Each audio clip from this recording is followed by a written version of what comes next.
we are coming into a seasonal low for hardscape landscape construction companies. And we've got a really cool guest today, Keith Enix. He's actually built, him and his brother and dad have actually built a multi-7-figure hardscape company. And he also happens to be the CEO at Fannit. So we've built, a nice little agency here. And he said, hey, guys, I think I want to start this thing called Hardscape Marketing Crew and help other hardscapers out there across the U.S. build their businesses. So we're going to learn a few keys of how to navigate the seasonal low and hear some real life stories from Keith today. Also have Chris Fink on as well. And he has helped manage a lot of accounts for us here at Fannit and has run a successful business himself. So welcome, everybody. Yeah, excited to be here. I'm really excited for this session. We're going to keep Keith on his toes and ask him a few questions. Not a lot of visuals today, but I think just hearing your story, Keith, that you've told, and I've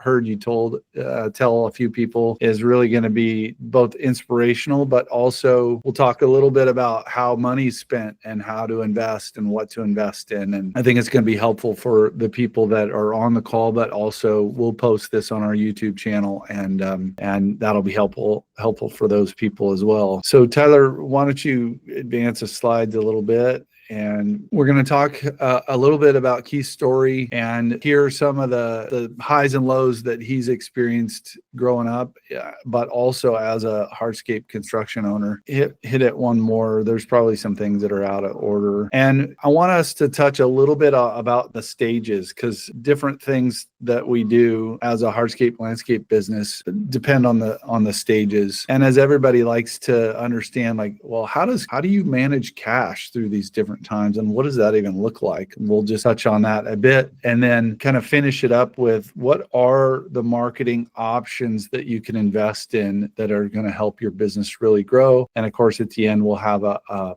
gift with a QR code that you guys can scan, and we'll leave up there.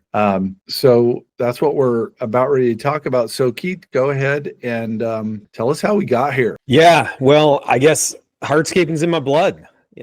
Even before I picked up my first shovel, hardscaping was in my family because my grandpa started it 50 years ago. And my dad, you see in the middle of this picture here, he bought the company from my grandpa in 1992. And really our story, I'll start at the age of 18. When I sat down with my dad at the age of 18, I said, Dad, I want to take over the family business because I know I want to be an entrepreneur, just like grandpa, just like you, just like the many family members that I had. And he said, no, don't do it.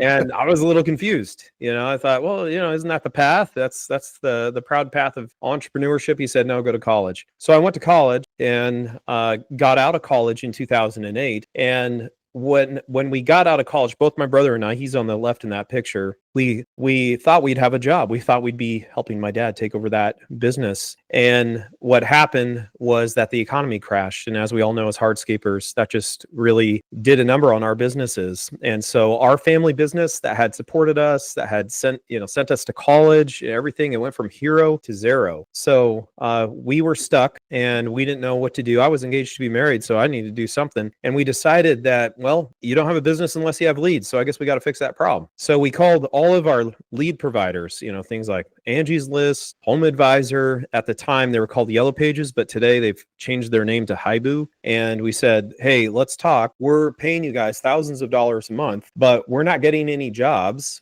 And our contractors aren't giving us any work. In fact, not only were our contractors not giving us work, but they weren't paying us for work because, as we know, contractors don't pay at the same time as residentials. So we sat down, talked to these guys, the HA, Angie's List, and so on. And they said, well, to fix that problem, you guys need to spend more money. And we said, that's not a great idea. You're fired. So we fired everybody. And we didn't know what we were doing. We had no clue. And then we asked them for our website, and Yellow Pages said, well, you don't own your website. I said, what? We don't own our website. We've been paying you guys for years for that thing. And they said, nope, you don't own your website. You don't own your domain. If you want it, you'll have to pay us thousands of dollars. And we didn't have any money. So we said, well, I guess we're not going to pay you for it. So we had to figure out how to build a website. And we had no clue how to do that. We didn't have any experience. But, blue blood runs through us, and working hard isn't scary.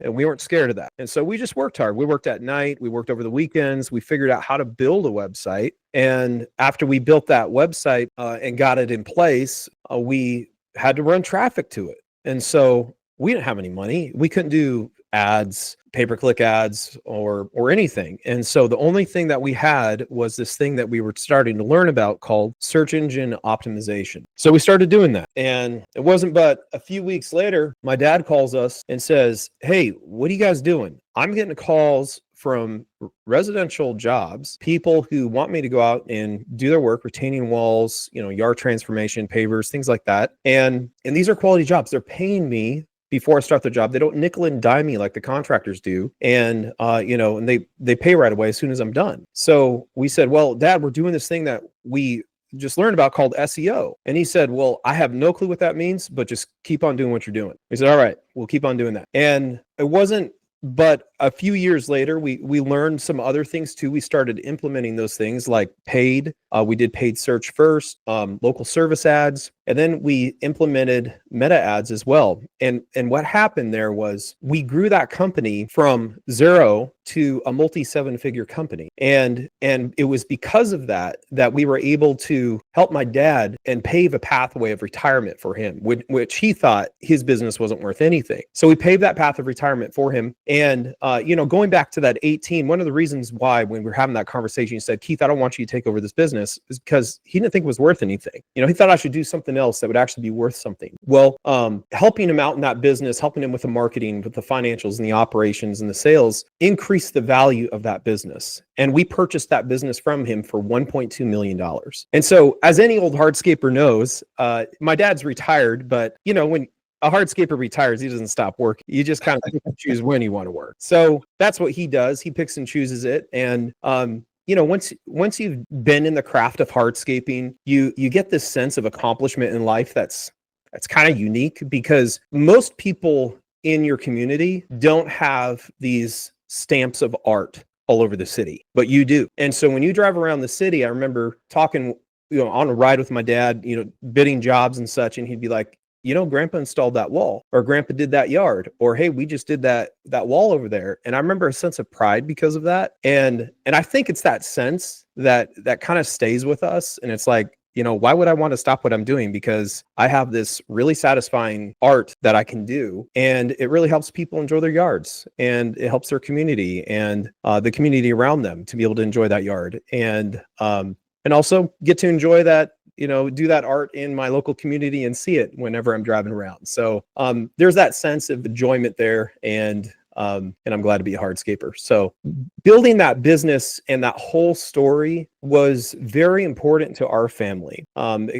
It's about this connection to our family business and our just supporting our family. And so it was very much lifestyle. I talked to many hardscapers, and they all just have very similar stories. And so we decided to take what we'd learned through this whole experience and start talking to other hardscapers and asking them if they wanted us to help their business. And what we found was that other hardscapers were very similar to us. Like, the other day I was talking to Fred, and he owns a hardscape business, and he's 41. And he was telling me, he's like, "Keith, I have my CDL. I drive truck. I hop in the machine. I do sales. I've got a family. I've got 4 kids, and I'm just trying to balance all of this.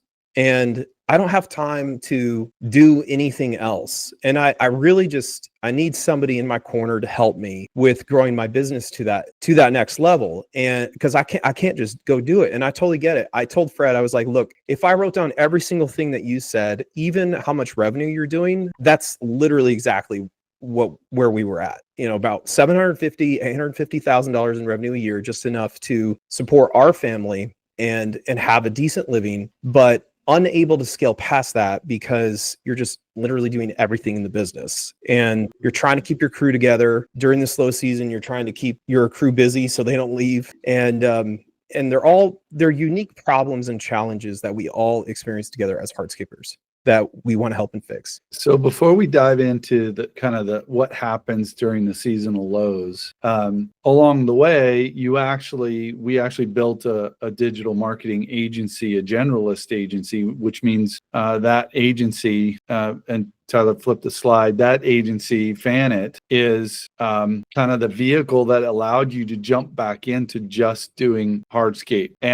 But along the way, you learned a ton, and we've worked for a ton of different Fannit, that is to say, has worked for a ton of different contract type businesses. And one thing that we always run into is this thing called seasonal low. Like, oh, if it's the off season, and different contractors have different off seasons, but in the hardscape landscape, it's weather dependent, right? So Tyler, flip the next slide. Over the decade or whatever we've been working together, you said, hey, we're at a point now, I really want to help these hardscapers. And I really think we have something and a proven something to go build that. And so we've started Hardscape Marketing Crew. Now, tell me about some of the seasonal lows that you have witnessed with your dad, been a part of with your dad, but also what you've learned from the Fannit agency and working with all the contractors out there. Yeah. So if I was to say that mindset, the seasons are clear. I mean, we've got winter time, we've got springtime, May comes around, we're exploding, and then things kind of trickle down from there. And there's some things we can talk about as far as what to do during that slow season to mitigate losing your crews and keeping your business going. But if I was to talk mindset just a sec,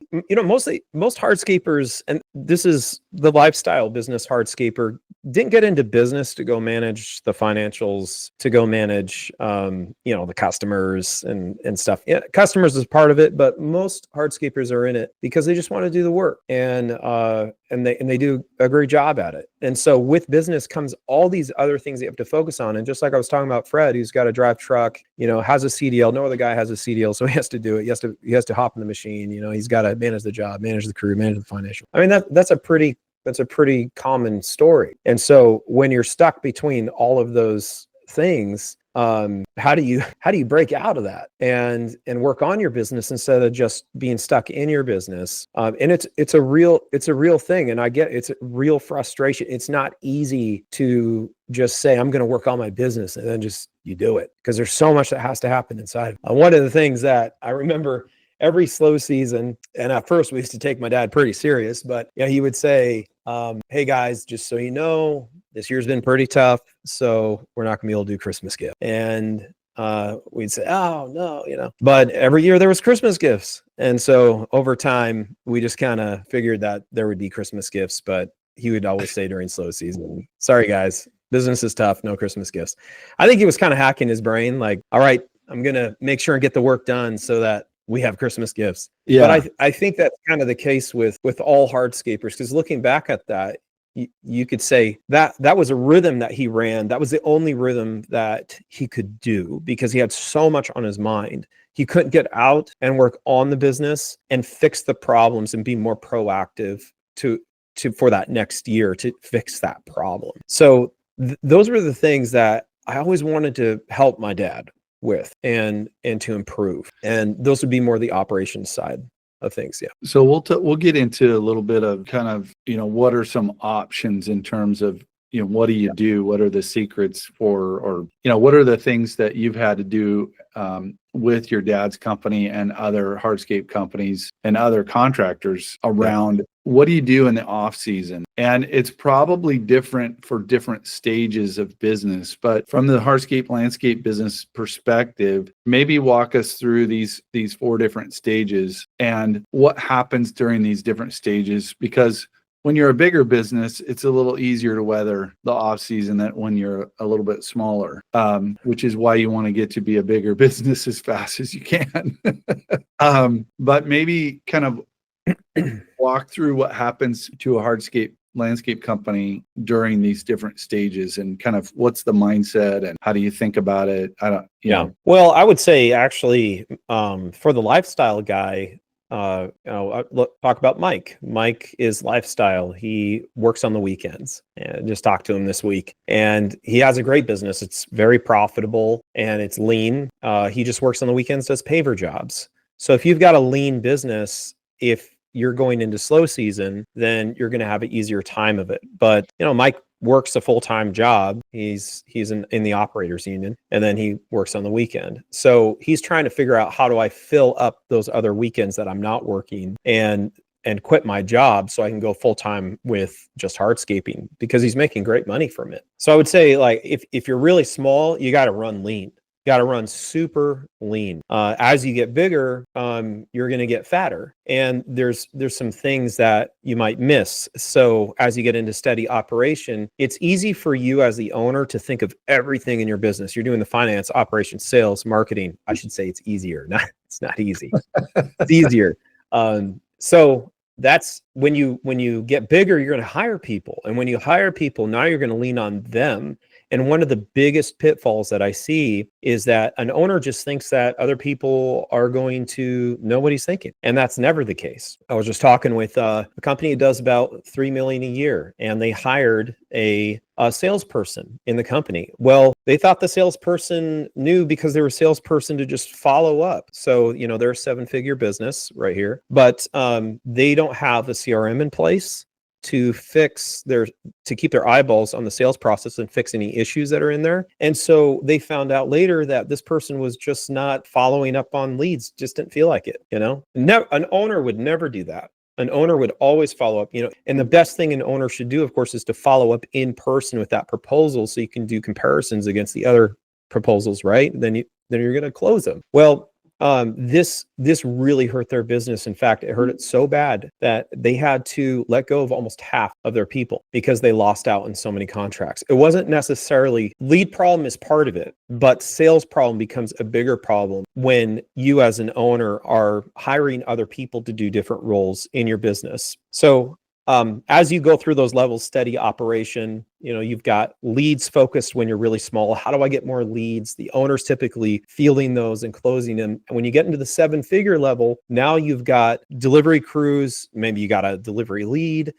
You also have potentially an appointment setter, someone who fields those calls, and also a salesperson potentially as you keep on growing. And so those problems that you didn't have before when you were smaller, because you answer the phone, you follow up. Why wouldn't somebody else do that? Well, now you have to keep other people accountable for it. And maybe the term that we use is it feels like babysitting, and it isn't necessarily that fun. So you have to put different systems in place. And as you get bigger, one of the things you must do to keep everybody thinking like one brain, take that like in your own brain, what's going on there. But when you have multiple people, they don't know what's going on. So you got to think like one brain. That's where you have to start perfecting the meeting. There's 2 types of meetings that you have in your business. Keep it simple. Your weekly tactical meeting, where you go over what you're going to do on a tactical move over the next week to make sure the business is moving forward on growth goals. Then you have a strategic meeting that happens once a quarter or once a year, where you talk about what goals you want to accomplish. What are your growth goals? So you have to start really getting great at that, and your accountability surrounding those meetings.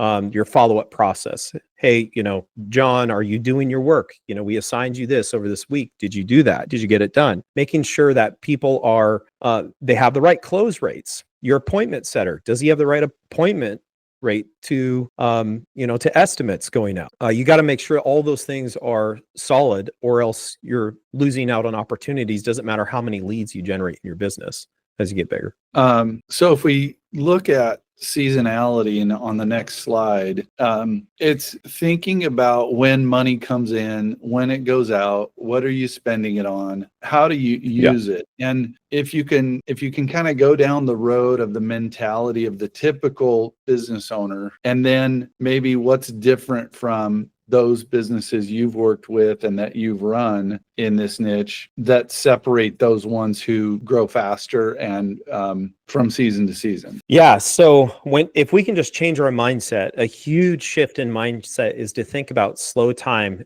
not as I'm regretting this thing coming up, I or I regretted how I'm set up for my business this year. I just didn't hit my growth goals. Instead of dreading that time, thinking of it like foundation time. So I'll use the example of if we're going to install pavers. I like to think about foundation. So if the foundation's wrong, then we know what happens to the pavers. They might look great, on the surface, but over time, they start getting screwed up. They start bubbling, and Yeah. So you have to get the foundation correct. And it's like, is it enough to dig down 6 inches, or do you have to dig down a foot to make sure that you have the right foundation in there? What kind of materials are you using, depending upon to get those things to set? Depending upon the weather, if you're going to install wet, or if it's dry outside, what's going to keep that paver patio there longer? Or are you going to have to work on it multiple times with a solution that maybe doesn't last as long? You have to make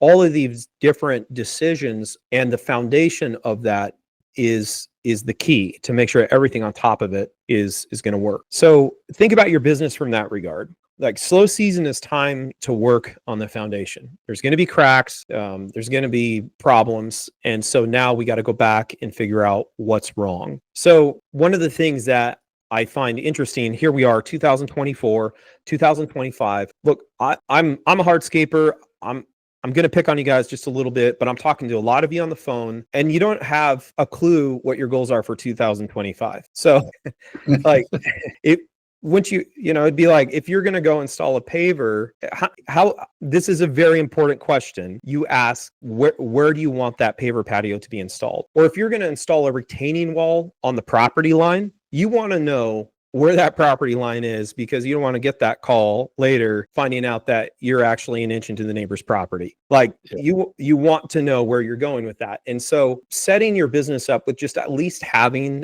a plan, a one-page plan for what you want to do in 2025. What are the things that you want to fix? I think this is the number one opportunity that hardscapers can do to get prep. Because when things are flying around and it's busy, you don't have time. Depending on the size and stage of your company, you don't have time to be thinking about that because you're out executing. Yes. Yeah, that was Keith said something earlier that made me dial into that, which is there's a time to work in the business and a time to work on the business, and the busy time is the time to work in, because you're out there, making sure things get done and doing that work. But then when in the off season, it's the time to work on the business and get your strategies together, look at your goals, and then craft the plan to get there. Yeah, there's mountains and valleys when it comes to cash of these businesses that are seasonal. And what's interesting to me is everybody says, oh, well, we're getting in a mountain of cash, or we're getting in, it's during the busy time, we're getting in all of our cash. It's actually counterintuitive. You should spend cash outside of that. I mean, you're spending cash during that time to capture as much demand as you can. But when you talk about foundational stuff, you want to make the valley over time, you want to make those valleys higher and higher, and the peaks higher and higher. And so when you work on the business, goal setting is part of that. Definitely. But also, what do you put into place? And we can talk about some of those things. So here are just a few options. Keith, you may have more. But of course, one thing that we are good at is, what do you do if you want to invest in marketing? Where do you put it? But maybe speak to some of these uses of cash during the Yeah. When you're coming to your end season, typically we're all looking to upgrade our machinery. We're looking to upgrade the business. There's a tax benefit to doing that, right? So one of the things you might not think about, though, is also you can use a tax benefit in your marketing too. So what if your website isn't looking that great? What if your foundation there for where traffic is going it's not really converting traffic like it should be? Typically we see websites converting at about 2%. So out of 100 visitors, you're only getting 2. And we want to see your website converting closer to 5%. So you're getting 5. So if you have the right converting website, you could just double the opportunities in your business by having the right foundation there. Well, during slow season, if you wanted to buy, say, another skid steer or another Traco or something, you could also invest into marketing as a tax strategy in your business, and then also work on, at the same time, getting that better converting website. as well. Yeah. I have, I Well, mean, and I a have lot of other people things don't you can even, do. I mean, Chris, you deal with this on the production side. A lot of people, a lot of companies that convert at. Yeah. I don't know if I broke up there or not, I but think you broke up there just a little bit, Tony.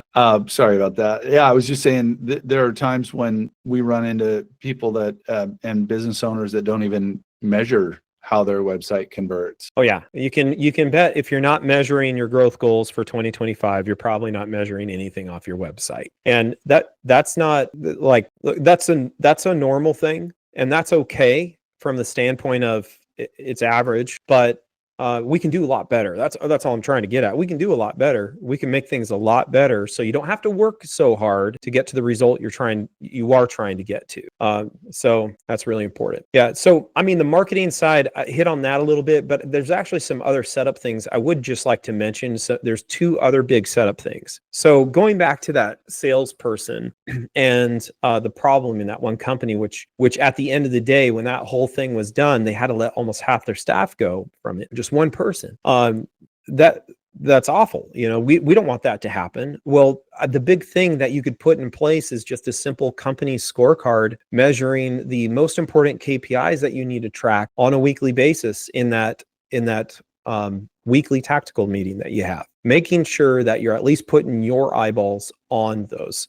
So what's your sales close rate? What's your appointment setting rate from your leads? That'll tell you the lead quality of the source you're getting it from. So you know that if a lead is coming from Google, hey, those leads tend to convert higher than the leads that are coming from Angie's. Or, you know, maybe my Facebook leads are converting higher into appointments than over here on this other channel. Very important things to know, because you will know from that which one you should be putting more investment money into to grow your business to the next level. If you don't, most of the time when I ask, what are you doing? There's this spray and pray tactic happening where, I'm doing print over here, and I have Google ads turned on and there's no tracking in place. Like, well, we got to get tracking in place. You might as well turn that off, because you're pretty much lighting cash on fire if you're doing that. If you have Google ads turned on and no tracking in place, it's not doing anything for your business. So it could do a lot for your business if we get it set up right, but it's not going to do anything for your business there. And then the other thing that I noticed too is performance plans. Like going back to that salesperson, or going back even to the appointment setter, there be a performance plan in place for those people in your company, so that they are incentivized to follow up and close opportunities. That comes down to this idea that people work the way you pay them. So if you pay them hourly, guess what? They're going to go work a bunch of hours. If you pay them salary, guess what? They're going to try to work as little hours as they can. It's not aligned with your company goals. So the best payment structure is to have a base and some incentivized performance plan that aligns with what you're trying to get them to do in their specific role. If they're a closer, they're closing jobs, they're incentivized to do that. If they're an appointment setter, they're incentivized to set appointments. So that's very important. Yeah, no, that's a good point. People make the business run. We can talk about marketing systems all day, sales systems all day, but if those people aren't incentivized properly, things kind of can get gummed up. Yeah. We don't have time to go into culture and all that stuff, but it's a thing, right? Having a good culture. What are the standards in your business? So one of the things that I think is important, if you haven't gone through this already, and it's what, we only touched on it here briefly, and I want to make sure to leave time for some Q&A if people out there have some questions. Now we can take time to answer that. We're not going to go in and go through all the different pieces that it would take. I mean, we could websites that convert, we could talk about that for, a whole hour. Same with all of these things. I do want to touch on, because profitable crews, that to me is it's not a marketing thing necessarily, but it is something that's really important as you expand your business. maybe talk a little bit about that, even though it's not a marketing thing. If you could just touch on that, Keith, and then we'll open it up to some questions. Yeah. So if your business, I like to think of your business in either two categories. You're either in growth mode or you're in profit mode. And you need to figure out which one you're in. If you're a lifestyle business, you're kind of not really in growth and you're kind of not really in profit. So you're kind of in this weird limbo and you can get stuck there. And it's really hard to just be good at one thing. So if you're going to choose a path, this year, I'm going to go into growth mode. Great. So what are we going to focus on? Well, we're going to focus on lead generation, taking more market share on some more channels. We're going to improve our website and we're going to increase the amount of leads. Well, how do we get that work done? Because we have to manage people with all of those opportunities that are coming in. Well, you could have more of a headache of people, or what you could do is hire sub crews. And I think this is the best way to come at taking more market share, but also leveraging other sub crews around you in the area who can do that work while you scale. You're still going to have your internal crew, but you're just going to launch a second crew that's a sub crew. There's a lot of benefits to that would be pretty obvious. You don't have to hire people. That sub crew is responsible for that. If the job doesn't work out, that sub guy has to fix it. So it'd be really good if you're in growth mode to think about, I'm going to go get another sub crew in place. If you're in profit mode, you can say, all right, this year I'm in profit mode. What's the goal? Well, I'm going to take the work that I'm giving to my sub crew and I'm going to launch another internal crew, because you've got the leads coming in. You've got the system set up. You're taking market share. So this would be a really good rhythm for you. Think 1 year I'm in growth mode, the next year I'm in profit mode. And when you're thinking about crews, we've got typically we're using either a 3-man crew or a 5-man crew. We're averaging $20,000 to $30,000 a week in work, right? And so your junior crews, when you launch them, your sub crews who've already been doing work a while can do quite a bit of work. But typically you're going to find guys who are new can do about $750,000 a year of hardscaping work, a new crew. So you're working into that 750. If they're a senior crew, they've been around, you can move them from 3 to 5 guys or even 4 guys throughout the year. You're going to find they can do about $1 million to about 1.3, depends upon the type of work that you're doing. That's what you're trying to work into. Every single crew that you launch, you're working into a senior status with that crew and the crew lead. You're trying to get to $1 million leg for each one of those. And that's how you grow. Interesting. I love the way you're talking about the two modes, because you kind of have to switch back and forth. I remember we had a client that we had a long time ago at Fannit that talked about the gas, the clutch, and the brake. Yep. And he used to just say, hey, let's push on the gas. So that was like growth mode. And let's press in the clutch. And anybody who's ever driven a vehicle that has a clutch, when you press in the clutch, it kind of coasts. But if you're going downhill, you pick up speed pretty fast. So that is more like the profit mode. As an owner, you're going to take profits. So that's funny you bring that up.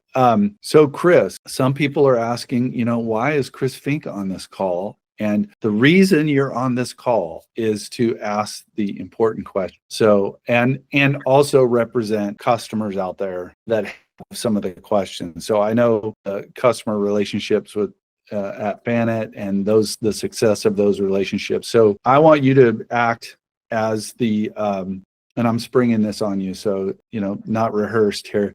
I want you to act as the customer in this case, and people who are running these businesses out there. If they were to all listen to this, what are some of the questions they have? And by the way, Tyler, if we have questions from the audience too, we need to get those in. Yeah. So I was thinking about something in terms of production and cash, right? So, and there's a couple different things with a business that does experience seasonal swings. And I wondered if there was, Keith, if you had experience or if you had insights on how to manage from the revenue standpoint, how to manage pre-scheduling campaigns, and if that's something that you've engaged with to where, you can set up and plan out higher production times based on having pre-sold and pre-scheduled some campaigns. And what do you think the place of a pre-scheduled campaign is in a seasonal environment? Yeah, so that's step number 1 for slow season.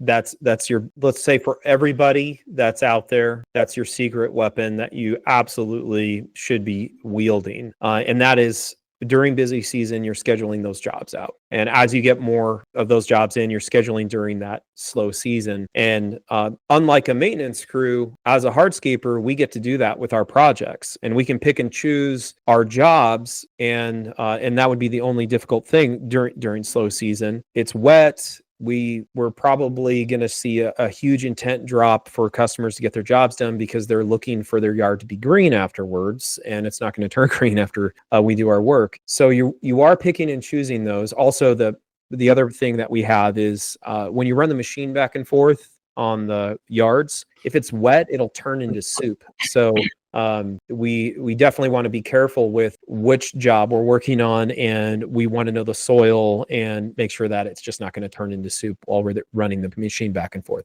There's things we can do, like we can drop plyboard down and run the machine over the plyboard and stuff to make it easier, but still it's definitely an issue. So yeah. Definitely during busy season, you're trying to get your schedule filled up during that slow season from those jobs that come in and are really interested in getting them done. So yeah, absolutely, we use that. Yeah, and then thinking about you touched on something there with picking and choosing the jobs, and but I wondered for those downturns, like you got to keep your crews working, right? You got to keep your team engaged in something in order to retain them so that they're available and they're primed for the busy season. So in that slow season, you could take some of the cash and you could invest in, some training programs, some certifications, things of that nature, and keep your crews, engaged using those. But are there other types of off services or maintenance packages, other channels that you can run through, that would keep the crews engaged and working and generating revenue in those downturns? Yeah, some crews will go to snow plowing. If you're in a heavy snow area, you'll snow plow. So you have some skid steers, snow plow, or get some plows in the front of your truck. That works, and that's typically commercial work that comes in, and that can be actually quite profitable if you're in a heavy snow area. But if you're not in a heavy snow area, the other thing that we typically see is you can turn your company into a Christmas light company. And we would typically see more of that with maintenance crews, but you can do it with your crew as a hardscape crew. But we've never done that. I mean, what we do is we chase the projects and we try to get enough lead volume to come in that whenever, even if we had one drop out, which this does happen. So if you're just relying on referrals, for instance, and you've scheduled a job out, say 6 months, and then you get to that 6 months. I mean, this just happened with someone I was talking with. It was a month-long job, and he thought he was going to keep his crews busy. And the guy called him and said, "Hey, I don't want to do the job." And so he just lost a whole month of work. Well, how do you make sure that you have something else ready to go? Well, if all you've got is the channel of referrals, you're stuck. You're dead in the water. You're going to have to shut down your company. It's important that you have multiple opportunities from multiple different channels, and even nurturing your current list of customers and saying, "Hey, we had a job drop through. Would you like to schedule your job in place or do some more work over at your place?" So we've always focused on that. There was a question that came in from Carrie. Can the incentive plan work with a maintenance crew, or is it just for sales? Say that one more time. Can the incentive plan, so you were talking about incentive plans earlier, like the base plus piecework or base plus commission, or, can it work with a maintenance crew, or is it just for new sales? Oh, absolutely. Yeah. Pay for performance on maintenance crews should be absolutely baseline for sure. And you can decide if you want that to be a percentage of the total revenue on each job, just a very small percentage, or however, you want. But the goal on that is to incentivize them to increase the revenue of your business and to work faster. So I would just say with your install crews, it's typically on overall revenue that you're incentivizing them on each job. Yeah, my experience, we didn't go into this, but I served as a fractional CMO for a hardscape company, multi 7-figure, 8-figure kind of hardscape company. And we had a whole maintenance division. And one thing that we would do is they were kind of like the upsell crew. So you would go in as a maintenance crew and say, "Oh, we're doing your annual cleaning or pressure washing or, of pavers. Boy, that's a nice space you got over there. What do you plan on to do with that? And we would pay them for upsells. So I guess that's still kind of technically sales, but it came from the maintenance crew. And it was kind of an interesting way to do that. And we paid them percentage. So it's kind of like a commission on an upsell, if that makes sense, Carrie. But Keith can get into some detail on that, after we go into this, because there's different ways to do it. There's kind of maybe I'll also mention too, the way that we structure our sales commission, because you've got the project manager on the job, for any upsells that happen on the job that the original salesperson didn't make, the salesperson does not get the commission. It's the project manager who gets it. That's kind of a age-old sore point that you'll see in hardscape companies, and I believe that's the best resolution to it. Yeah. Clean separation. Yeah. Well, hey, if there isn't any more questions from the attendees or Chris, let's talk about what you're giving away here, Keith. Tyler, could you scan that and bring up the page here? I want Keith to just touch on what this lead flow accelerator session is. I think you're giving away the farm a little bit here, but I know it's high value. So I wanted to bring that up. There's a little video you can watch. Just scroll down.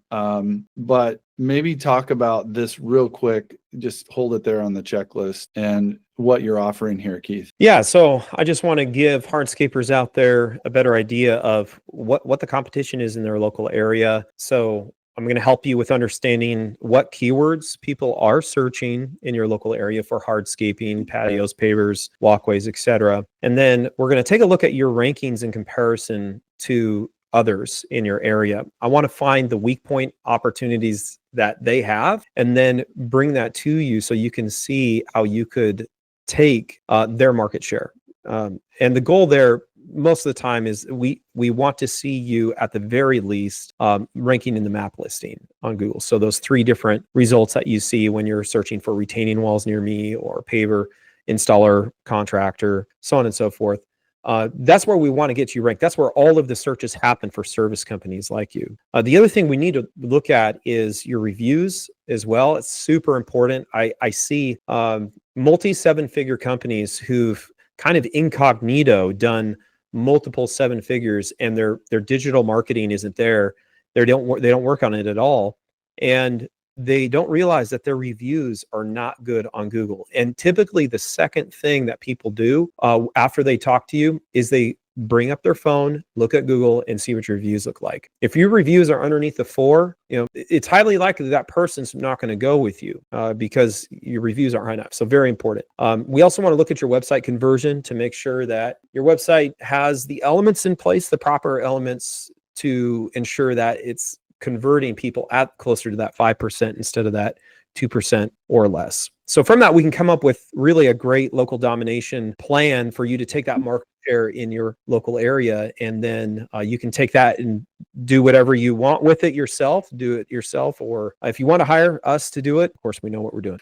Well, I think too, just spending time with you on the phone to be a second set of eyes on some things and really take a look at it. Now, this is a perfect time to do all that stuff if you're working on a plan for this coming season. So just wanted to show that real quick and thank everybody for attending, and thank you guys for hanging out and talking about this stuff. I know we'll do more of these, but this 'tis the season right now. Thank you. Yeah, there we go. Woohoo. All right. Well, appreciate your time, and we'll talk to you on the next one. Thanks for joining, everybody. I think we're good. Awesome. Thanks, Keith. That was great. Great session. Great insight. Awesome. All right. All right. I'll hop off. We'll see you guys. Okay. Bye all.